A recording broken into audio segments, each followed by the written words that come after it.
తిరుపతిలో recalling Chandrababu manifesto కార్యక్రమం నిర్వహించారు. వైఎస్ఆర్సీపీ తిరుపతి ఇన్ఛార్జ్ భూమన అభినయ్ రెడ్డి ఆధ్వర్యంలో ఈ కార్యక్రమం జరిగింది.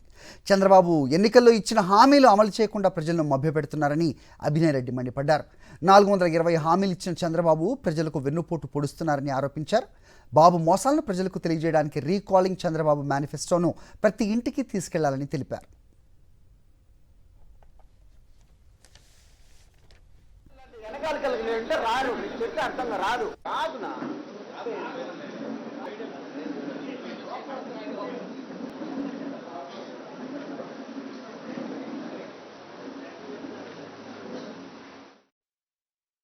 చంద్రబాబు గారు మేము జగన్మోహన్ రెడ్డి గారు ఇచ్చేటటువంటి సంక్షేమ పథకాల కన్నా కూడా మెండుగా పథకాలను ఇస్తాం అని అంటూ సూపర్ 6, సూపర్ 7 అని నోటికొచ్చినటువంటి హామీలన్నింటినీ కూడా గుప్పించి ప్రజలను వంచి మోసం చేసి కుట్రపూర్వకంగా అధికారం చేపట్టడం జరిగింది.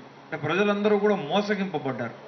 జగన్మోహన్ రెడ్డి గారి పాలనలోనే మాకు టెన్షన్గా ప్రతి నెల అందాల్సినటువంటి సంక్షేమ పథకాలు అన్నీ కూడా అందుతున్నాయన్నటువంటి మాటలు మనకు ఈరోజు రాష్ట్రంలో ఏ నియోజకవర్గానికి పోయినా ఏ ఇంటిలో ఉన్నటువంటి వ్యక్తిని కదిలించినా మన చెవుకి వినపడుతూనే ఉంటాయి.